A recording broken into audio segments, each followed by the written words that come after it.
Good evening students. Last class में मैंने आप लोगों को सेल मेम्ब्रेन एक्सप्लेन किया था। आज के क्लास में मैं प्लांट सेल का जो स्पेशल पार्ट्स होता है, जो only found in plant cell, तो उसको एक्सप्लेन करने जा रहा हूँ, जिसे आप सेल वॉल कहते हैं। सेल वॉल का डिस्कवरी सबसे पहले 1665 में रॉबर्ट हुक ने ही किया था। तो सेल वॉल का अगर हम डिस्कवरी की बात करेंगे,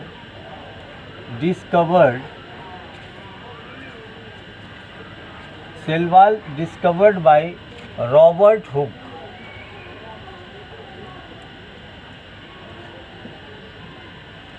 इन 1665 में रॉबर्ट हुक ने सेल वॉल को डिस्कवरी किया था। एक्चुअली रॉबर्ट हुक ने जिस सेल को देखा था, आपको पता होगा कि वो कॉर्क सेल था, और कॉर्क सेल में जो जिसका नाम उन्होंने सेल दिया, एक्चुअली वो सेल वॉल ही था। अब हम लोग थोड़ा सा बात कर ले सेल वॉल के कंपोजिशन की। तो इसके कंपोजिशन के लिए आपको वैसे सभी ऑर्गेनिजम्स के बारे में समझना चाहिए जिसमें ये सेल वॉल होता है। वैसे तो अभी तक हम लोग ये समझ रहे थे कि सेल वॉल प्लांट सेल का ही आउटर मोस्ट पार्ट होता है, लेकिन ये सेल वॉल प्लांट सेल के साथ साथ बैक्टीरिया एंड फंजाई में भी पाया जाता है। यानी फंजाई और बैक्टीरिया में भी ये सेल वॉल प्रेजेंट होता है। तो जैसा कंपोजिशन हम प्लांट सेल के सेल वॉल का देखेंगे, ऐसा कंपोजिशन बैक्टीरिया और फंजाई में नहीं आता, यानी उसके केमिकल कंपोजिशन में कुछ डिफरेंसेस हैं। सो ऑन दैट बेसिस इस सेल वॉल के कंपोजिशन को आप देखें तो यहाँ पर ये सेल वॉल 3 तरह का हो जाएगा। प्लांट सेल,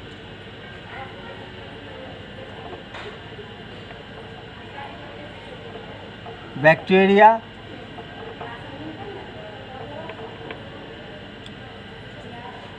एंड फंजाई, ये तीनों का सेल वॉल होता है। तीनों ऑर्गेनिज्म में ये सेल वॉल पाया जाता है, और ये सेल वॉल का कंपोजिशन भी अलग अलग ऑर्गेनिजम्स में अलग अलग हो जाएगा। जैसे हम प्लांट सेल के सेल वॉल की बात करें तो ये मेनली सेलुलोज का बना हुआ होता है। सेलुलोज, अब ये सेलुलोज क्या है? तो सेलुलोज पॉलीसेकेराइड होता है।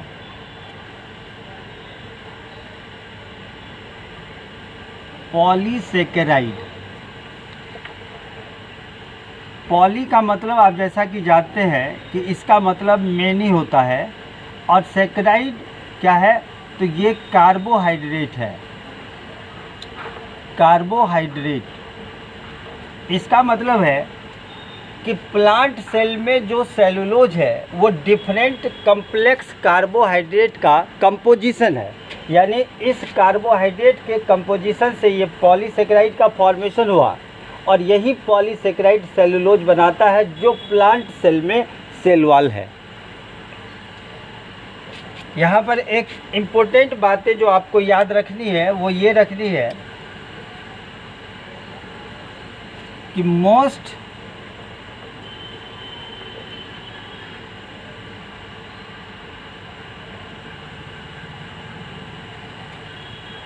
abundant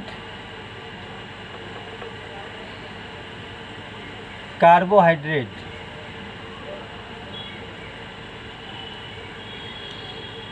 in nature,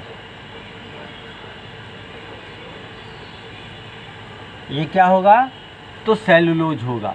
तो सेलुलोज मोस्ट एबंडेंट कार्बोहाइड्रेट है, जो नेचर में सबसे अधिक कोई भी कार्बोहाइड्रेट अगर पाया जाता है तो उसमें सेलुलोज आता है। क्योंकि आप जानते होंगे कि प्लांट का नंबर अगर हम पूरे ऑर्गेनिज्म में देखें तो प्लांट का नंबर सबसे ज़्यादा आता है, क्योंकि ये प्राइमरी मतलब प्रोड्यूसर है, और प्रोड्यूसर होने के कारण इसका नंबर भी सबसे अधिक होता है।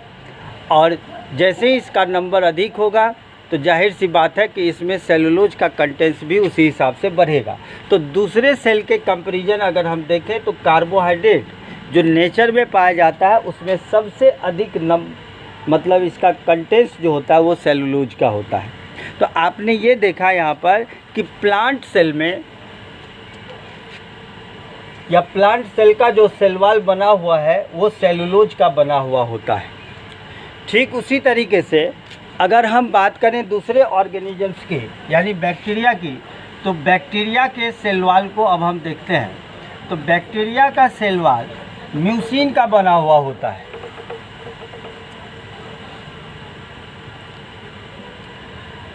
बैक्टीरिया का सेल वॉल म्यूसिन का बना हुआ होता है, म्यूसिन। अब म्यूसिन क्या है? तो mucin is a composition of peptides plus glycogen. मतलब इसमें एमिनो एसिड होगा,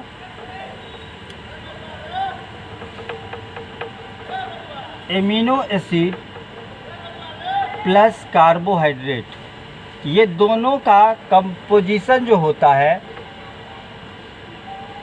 ये म्यूसिन कहलाता है। और जो बैक्टीरिया का आउटर कवरिंग होता है सेल वॉल वो म्यूसिन से, और म्यूसिन क्या है? तो ये पेप्टाइड्स प्लस ग्लाइकोजेन का कॉम्बिनेशन है, मतलब इसमें एमिनो एसिड और कार्बोहाइड्रेट पाया जाता है। नेक्स्ट बात हम करते हैं फंजाई की। इसमें एक चीज़ और याद रखना क्या है कि एक बैक्टीरिया का नाम आपने सुना होगा माइकोप्लाज्मा, जिसे आप PPLO भी कहते हैं, माइकोप्लाज्मा।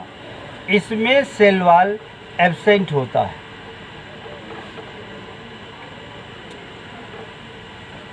तो माइकोप्लाज्मा में सेल वॉल एब्सेंट होगा, और माइकोप्लाज्मा क्या है? स्मॉलेस्ट बैक्टीरिया, और इसमें सेल वॉल नहीं होता। बाद बाकी जितने भी बैक्टीरिया है उसमें सेल वॉल प्रेजेंट होगा जो म्यूसिन का बना हुआ होता है। और mucin is a composition of peptides plus glycogen, means amino acid plus carbohydrate, इससे मिलके ये बना हुआ है। तो ये सेकेंड टाइप था। थर्ड टाइप है फंजाई का। तो फंजाई का सेल वॉल नाइट्रोजिनस कंपाउंड का बना हुआ होता है, यानी फंजाई का सेल वॉल नाइट्रोजिनस बेस का है। तो फंजाई में जो सेल वॉल है उसमें नाइट्रोजिनस कंपाउंड्स होते हैं।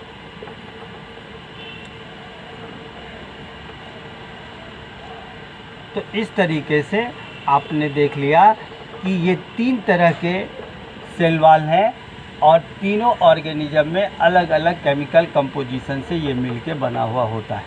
तो इस तरीके से हम लोगों ने सेल वॉल के डिफरेंट टाइप्स को यहाँ पर देखा कि प्लांट सेल में सेलुलोज से बना हुआ, बैक्टीरिया में म्यूसिन से बना हुआ, और फंजाई में काइटिन से बना हुआ होता है।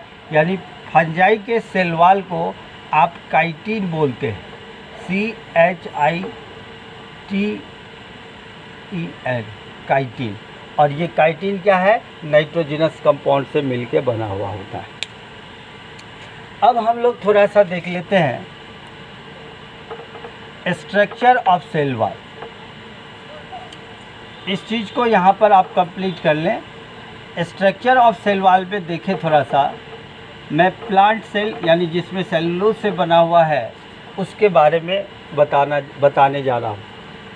यहाँ पर एक्चुअली मैंने दो सेल का कंपोजिशन किया है, first cell and second cell. वैसे आप स्ट्रक्चर को देखें तो ये सेल मेम्ब्रेन है, यहाँ के बाद अंदर का जो भी पार्ट्स होगा वो लिविंग सेल होगा।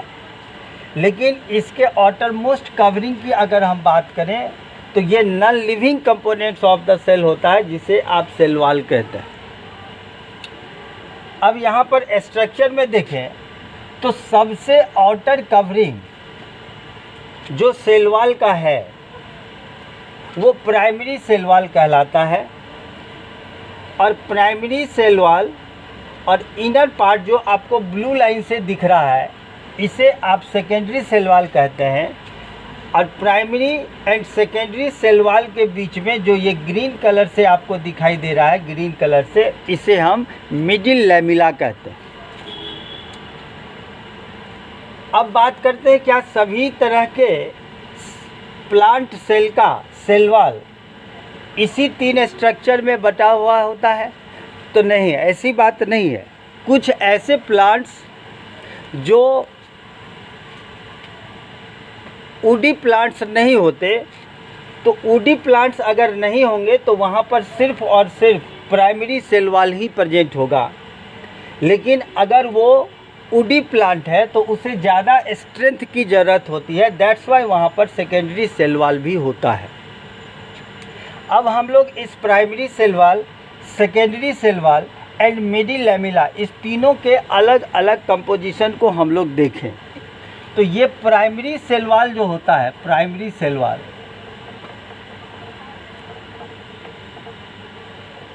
तो ये प्राइमरी सेल वॉल का जो कंपोजिशन है वो है cellulose plus hemi cellulose.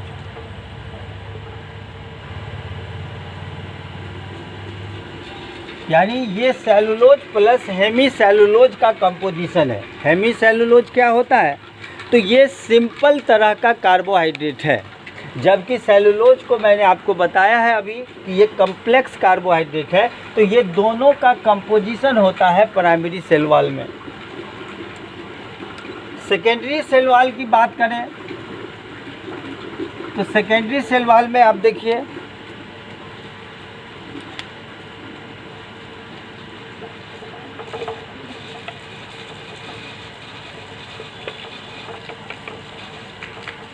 Secondary cell wall में सेलुलोज तो प्रेजेंट होगा ही, हेमी सेलुलोज भी होगा,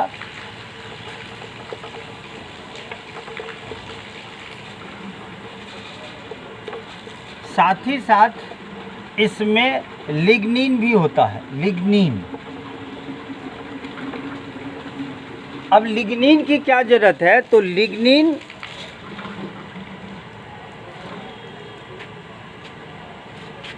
लिग्निन नहीं, पैक्टिन होता, पैक्टिन नहीं, लिग्निन नहीं,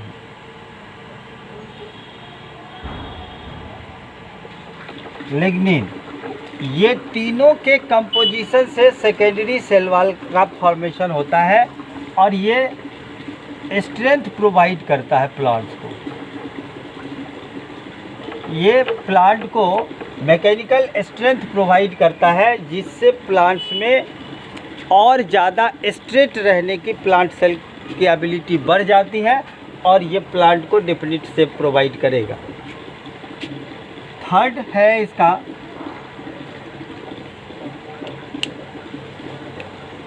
वो है मिडिल लैमेला।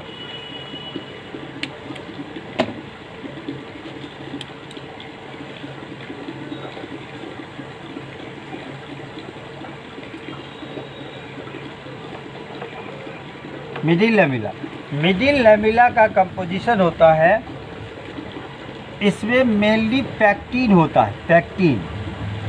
और वो pectin actually calcium and magnesium pectate होता है, मैग्नीशियम पैक्टेट। इससे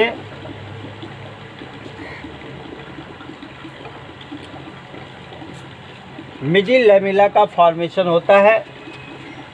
ये एडहेसिव होता है, चिपचिपा ज़्यादा होता है, जिसके कारण प्लांट सेल को आपस में जोड़ के रखता है। आप यहाँ पर गौर करें तो इसका जो इनर सेल है, इनर वॉल है, और इसका भी इनर वॉल यानी सेकेंडरी वॉल, इस दोनों के बीच में आप गौर करें तो यहाँ पर मिडिल लैमेला है जो इस दोनों सेल को एक दूसरे से जोड़ के रखता है। इस पैक्टिन का मैं बता दूं दूसरा यूज भी है, जेम्स, जेली, ये सब जो हम लोग डेली लाइफ में यूज करते हैं, उसको बनाने में भी पैक्टिन का यूज करते हैं, क्योंकि ये चिपचिपा सब्सटेंस है। तो एक एडहेशन यानी मॉलिक्यूल्स को एक दूसरे के साथ जोड़ के रखने की इसमें एबिलिटी होती है। तो इस तरीके से primary cell wall, secondary cell wall और मिडिल लैमेला, इस तीनों के स्ट्रक्चर को आपने देख लिया। कहने का मतलब ये है कि हमारा जो प्लांट सेल का जो सेल वॉल होता है वो डबल लेयर्ड है। आउटर मेम्ब्रेन को, आउटर वॉल को हम प्राइमरी सेल वॉल कहते हैं, जो सेलुलोज एंड हेमी सेलुलोज का बना हुआ होता है। इनर जो ब्लू लाइन से आपको दिख रही है, इसको सेकेंडरी सेल वॉल कहते हैं, जो cellulose, hemi cellulose and lignin का बना हुआ होता है। और इसी लिग्निन के वजह से इसमें स्ट्रेंथ आती है।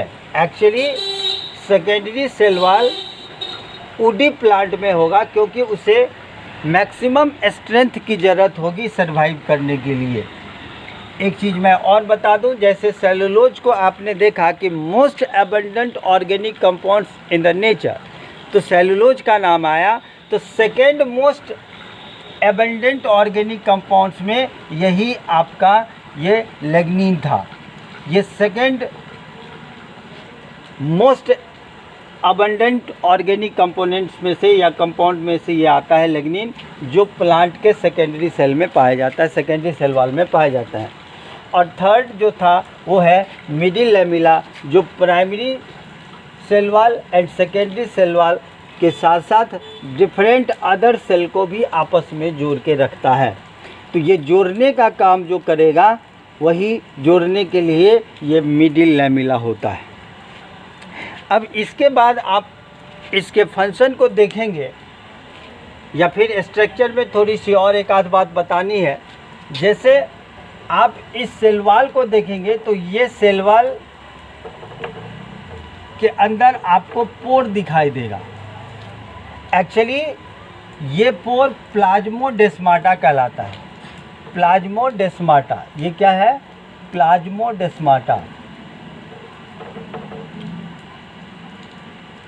प्लाज्मोडेस्माटा एक्चुअली ये लिंक है, कनेक्टिंग लिंक है, जिससे एक सेल दूसरे सेल में अपने डिफरेंट मटेरियल को एक्सपोर्ट और इंपोर्ट करता है। तो एक्सपोर्ट और इंपोर्ट करने के लिए इसमें जो चैनल बना हुआ है, वही चैनल क्या कहलाएगा? प्लाज्मोडेस्माटा। तो स्ट्रक्चर इसका उतना ज़्यादा कम्प्लेक्स नहीं है, बस ये मेम्ब्रेन है सेल वॉल का। तो इसमें डबल मेम्ब्रेन होता है, दोनों मेम्ब्रेन के बीच में ये मिडिल लैमेला होता है, और ये सेल वॉल में पोर होता है, जिस पोर को प्लाज्मोडेस्माटा कहते हैं। और इसी प्लाज्मोडेस्माटा के थ्रू ये डिफरेंट मटेरियल को एक सेल से दूसरे सेल में ये ट्रांसपोर्ट करता है। सेल अपने किसी भी मटेरियल को इसी प्लाज्मोडेस्माटा के थ्रू बाहर एक्सक्रीट करेगा, या फिर कोई चीज़ एक सेल से दूसरे सेल के अंदर आएगा। तो इस तरीके से मटेरियल को एक्सचेंज करने के लिए यहाँ पर ये लाइनिंग है, जिसको आप प्लाज्मोडेस्माटा कहते हैं। तो बस इतना ही स्ट्रक्चर इसके अंदर है। एक बार मैं रिकॉल कर दूं, सेल वॉल का डिस्कवरी रॉबर्ट हुक ने 1665 में किया। उसके बाद हम सेल वॉल के स्ट्रक्चर को देखें, तो सेल वॉल का स्ट्रक्चर जब देखते हैं तो स्ट्रक्चर के हिसाब से ये सेल वॉल 3 तरह के ऑर्गेनिज्म में अलग अलग केमिकल कंपोजिशन के साथ मिलता है।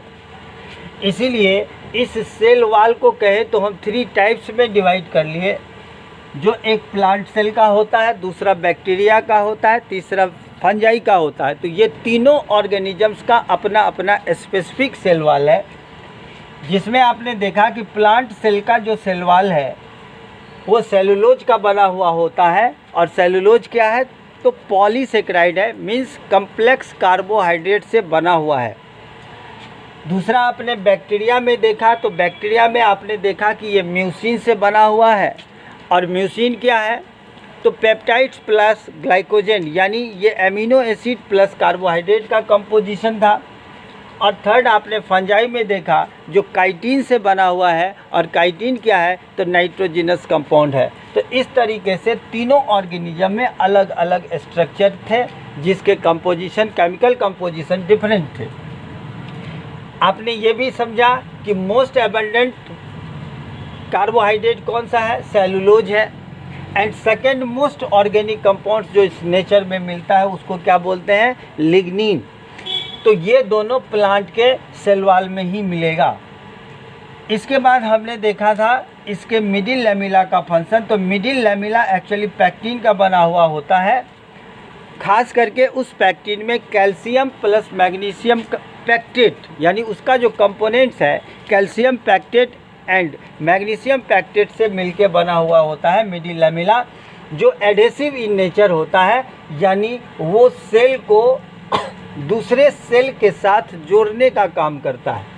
और जहाँ पर ये सेल को सेल के साथ नहीं जोड़ता तो उस जगह पर ये प्राइमरी और सेकेंडरी सेल वॉल के बीच में बस एडहेसिव के तरफ बीच में रहता है। नेक्स्ट आपने देखा यहाँ पर प्लाज्मोडेस्माटा। तो प्लाज्मोडेस्माटा एक चैनल है, एक लिंक है दो सेल के बीच में, जिसके थ्रू वो डिफरेंट मटेरियल को एक्सचेंज करता है, यानी इंपोर्ट भी करता है और एक्सपोर्ट भी करता है। इस तरीके से प्लांट अपने सेल के अंदर ये डिफरेंट मटेरियल को ट्रांसपोर्टिंग करने के लिए जिस चैनल का यूज करता है दैट इज़ कॉल्ड प्लाज्मोडेस्माटा। अब नेक्स्ट हम लोग यहाँ पर देख लें फंक्शन ऑफ सेल वॉल। तो इतना समझने के बाद सेल वॉल के फंक्शन को अगर हम लोग देखें तो सेल वॉल का मेनली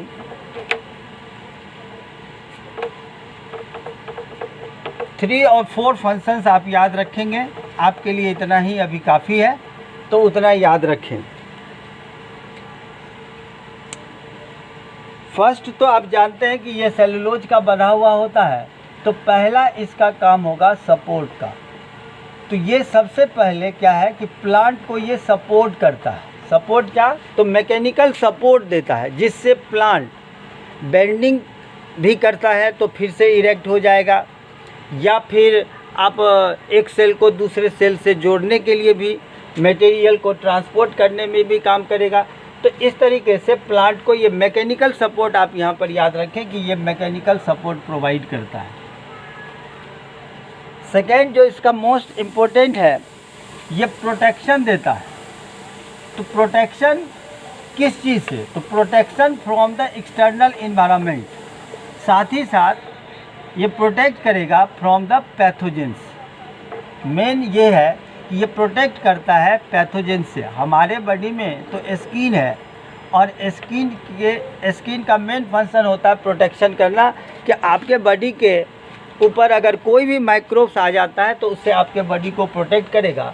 तो यहाँ पर प्लांट में तो स्किन नहीं है, तो प्लांट बॉडी में स्किन नहीं होता, तो यहाँ पर प्रोटेक्शन इसके लिए सबसे ज़्यादा इम्पोर्टेंट हो जाता है, क्योंकि जो भी पैथोजेंस प्लांट पर अटैक करेंगे तो उससे प्रोटेक्ट करना प्लांट के लिए लिविंग बॉडी के थ्रू उसमें संभव नहीं है। इसीलिए वहाँ पर ये काम, प्रोटेक्शन का काम कौन करता है, सेल वॉल। तो सपोर्ट किया, प्रोटेक्ट किया। एंड थर्ड इसका जो नेक्स्ट फंक्शन है वो है कम्युनिकेशन, यानी ट्रांसपोर्टेशन।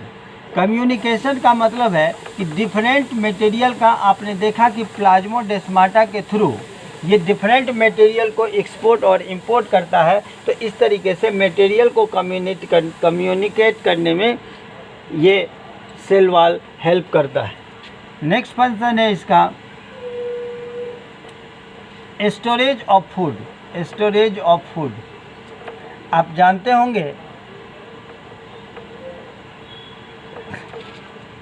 कि प्लांट में जो स्टोरेज फूड है वो ग्लाइकोजन है, और सेल वॉल जो है वो सेलुलोज का बना हुआ होता है। और सेलुलोज निश्चित रूप से कम्प्लेक्स कार्बोहाइड्रेट है। तो जिस भी एडवर्स कंडीशन में अगर प्लांट को फूड की ज़रूरत होती है तो उस कंडीशन में इस सेलुलोज को वो फिर से डाइजेस्ट करके अपने लिए ग्लूकोज में कन्वर्ट कर लेता है, और इस तरीके से प्लांट को फूड मिल जाता है। नेक्स्ट है इसका शेप, यानी प्लांट सेल को डिफिनिट शेप प्रोवाइड करना भी सेल वॉल का फंक्शन है, क्योंकि किसी भी सेल की अपनी टर्जिडिटी होती है। या प्लांट सेल के अंदर आप जानते होंगे कि वैक्यूल्स होता है और सबसे ज़्यादा फंक्शनल प्लांट सेल में ही है। लेकिन वैक्यूल्स में फ्लेक्सिबिलिटी होने के कारण वो मैक्सिमम फ्लेक्सिबल हो सकता है, जिससे वो ब्रस्ट भी कर सकता है। इसीलिए प्लांट सेल के टर्जिडिटी को मेंटेन करना ये भी सेल वॉल का फंक्शन है, क्योंकि कोई भी सेल एक्सपेंड होकर मैक्सिमम अपने सेल वॉल का जो इनर लेयर है यानी सेकेंडरी सेल वॉल है वहाँ तक वो एक्सपेंड कर सकता है, उससे ज़्यादा वो एक्सपेंड कर ही नहीं सकता, क्योंकि ये हार्ड है और नॉन लिविंग भी है। इसीलिए इसमें फ्लेक्सिबिलिटी नहीं होती, फाइनली ये डिफरेंट शेप तक पहुँच सकता है। तो इस तरीके से सेल वॉल के डिफरेंट फंक्शन को भी आपने देख लिया।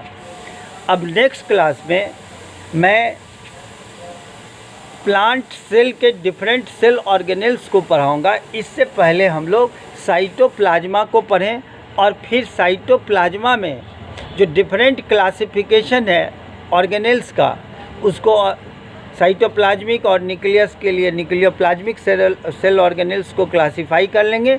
देन आफ्टर हम एक एक करके डिफरेंट सेल ऑर्गेनेल्स का स्टडी करेंगे डिटेल्स में। ओके, आप ये समझ गए होंगे अच्छे से। फिर से एक दो बार आप वीडियो देखें और इसको समझ लें।